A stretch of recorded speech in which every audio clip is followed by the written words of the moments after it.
안녕하십니까? 소우쿨 극장의 불교로 세상 읽기 시간입니다. 오늘은 친구를 배반한다면 개가 되어도 좋다는 맹세를 한 어떤 사람의 이야기입니다.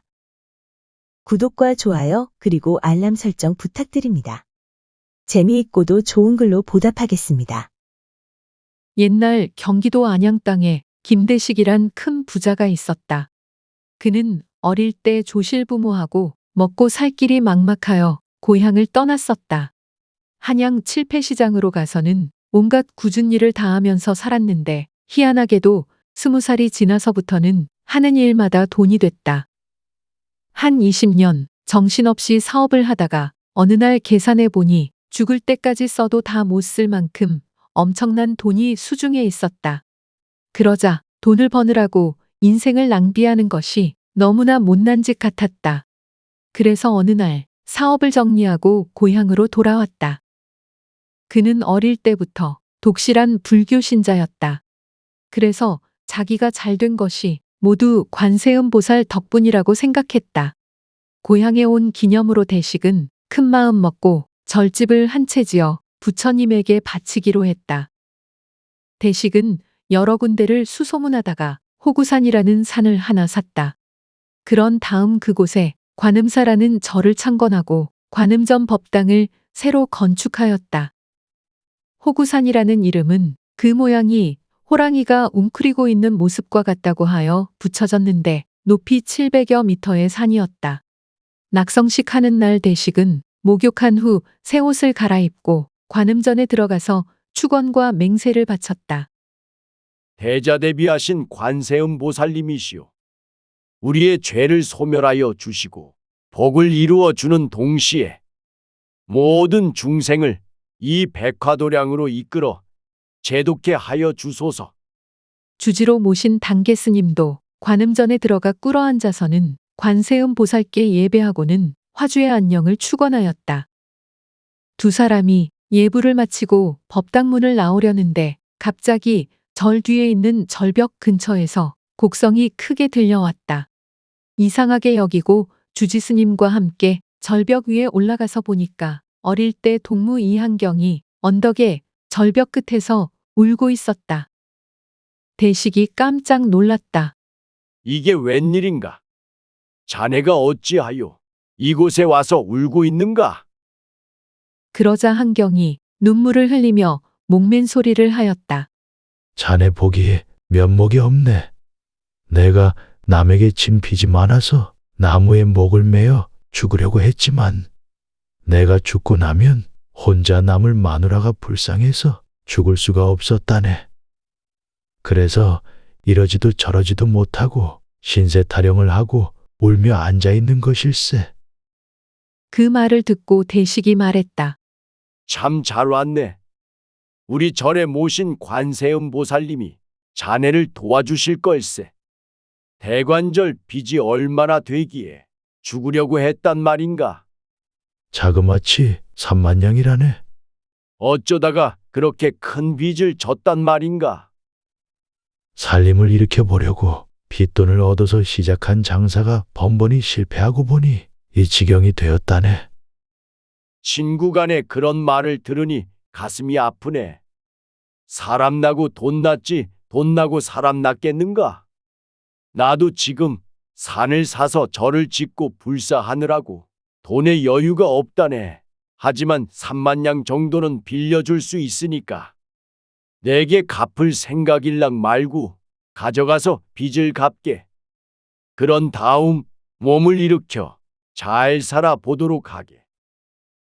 대식은 집으로 친구를 데려가서는 3만냥의 어음을 떼어주었다. 자네는 나의 은인일세. 아무리 우정이라고 하지만 이럴 수가 있는가? 자네의 은혜는 내 뼈에 새기고 절대로 잊지 않겠네. 별소리를 다 하네. 중마고우라는 것이 무엇인가? 이렇게 환난상구하는 것이 바로 우정의 도리가 아니겠는가? 자네는 참으로 군자네. 자네를 나는 내가 죽어도 잊어버릴 수 없는 친구라고 생각하겠네. 한경의 말을 들은 대식이 무언가 곰곰이 생각하더니 서류를 하나 꺼내며 말했다. 이 사람아, 당장은 빚만 갚으면 살 것 같이 생각하지만 당장 해먹고 살 것이 있어야 하지 않는가? 여기 과수원 문서가 있네. 마침 가을이니 과수원에 과일을 따서 팔아. 우선 생활을 영위하도록 하게. 대식이 몇천 평이나 되는 과수원 문서를 한경에게 양도하여 주었다.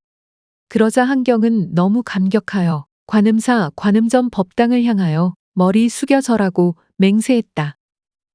대자대비하신 관세음 보살님이시여. 이게 다 보살님의 공덕이라고 생각합니다. 대식군이 불교 신자가 아니었더라면 어찌 이처럼 너그럽게 친구를 살려주었겠습니까? 제가 만일 이번 생에 이 돈을 갚지 못한다면 죽어 개가 되어서라도 갚겠나이다. 그 뒤에 한경은 대식이 준 돈으로 빚을 다 갚고 과수원을 경영했다.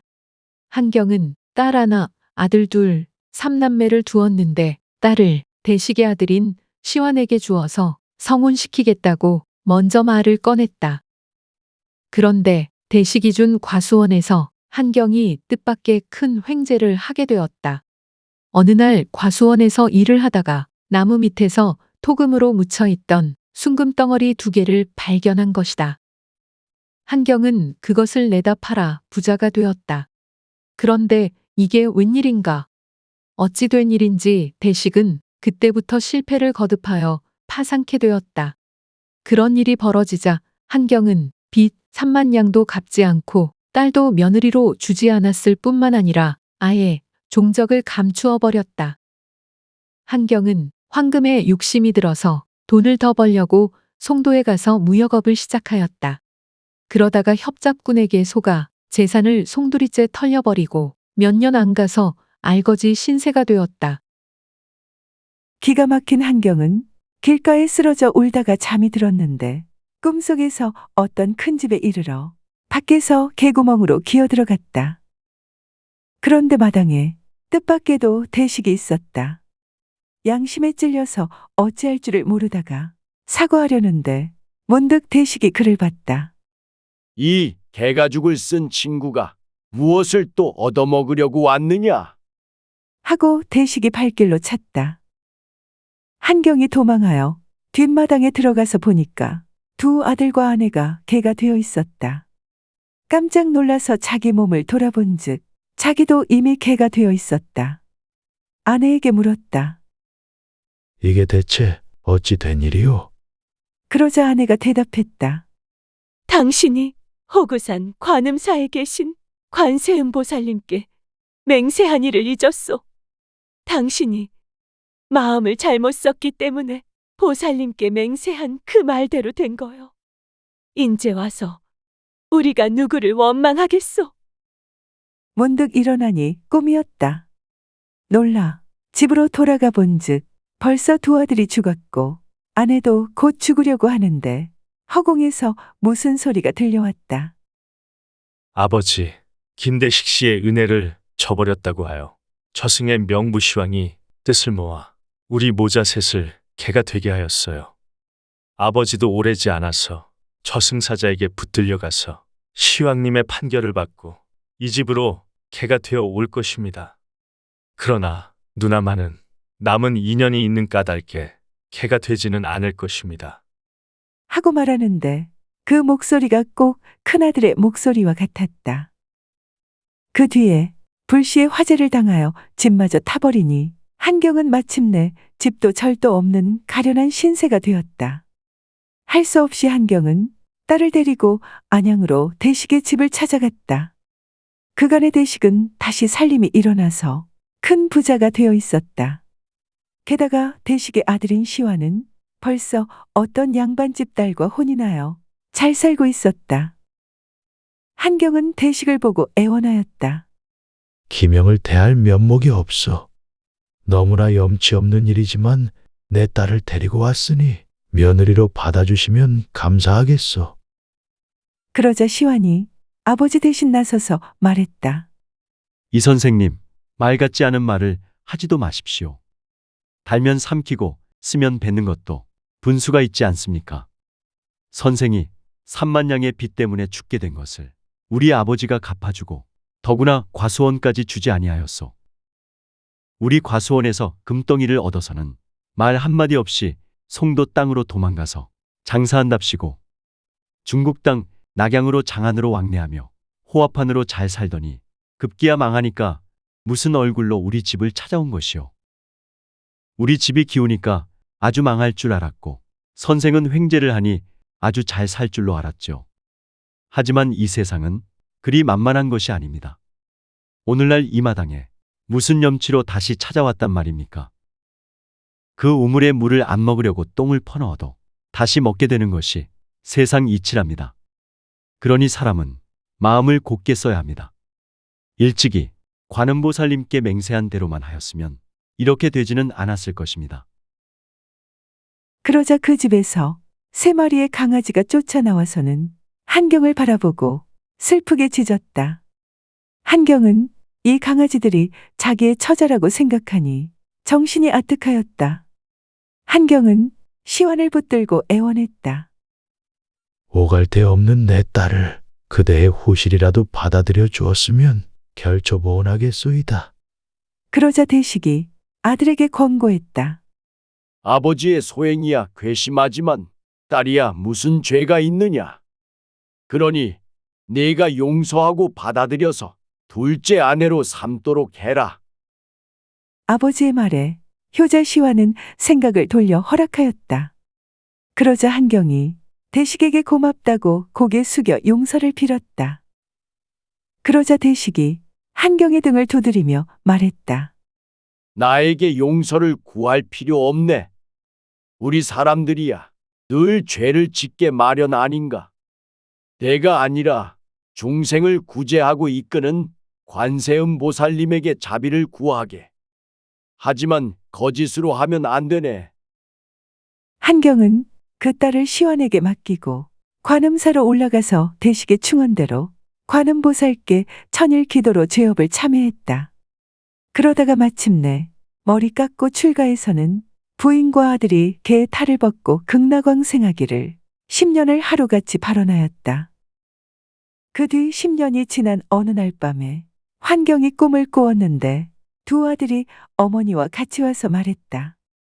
비록 늦기는 하였지만 아버님께서 과거의 죄를 관음보살께 진심으로 참회하고 성실하게 수행한 공덕으로 저희와 어머님이 업보를 소멸하고 극락으로 가게 되었습니다. 극락에서 아버님도 뵙기를 앙망하옵니다. 잠에서 깬 한경이 대식의 집에 사람을 보내어 알아보았더니 기르던 개 3마리가 한꺼번에 죽었다고 하였다. 그 말을 들은 한경은 더 크게 발심하고는 줄곧 성인과 같은 삶을 견지하였다. 세월이 많이 흘렀다. 나이가 든 단계화상이 입적했고 이제는 도가 높은 수행자가 된 한경이 단계화상을 이어 관음사의 주지가 되었다. 대식은 새 주지인 한경에게 스승의 예로서 깍듯하게 삼배하고는 주지를 도와 절의 잡무를 담당하면서 남은 생을 보냈다. 들어주셔서 고맙습니다. 용어풀이, 참고문헌 그리고 자료 출처 소개해 올리겠습니다.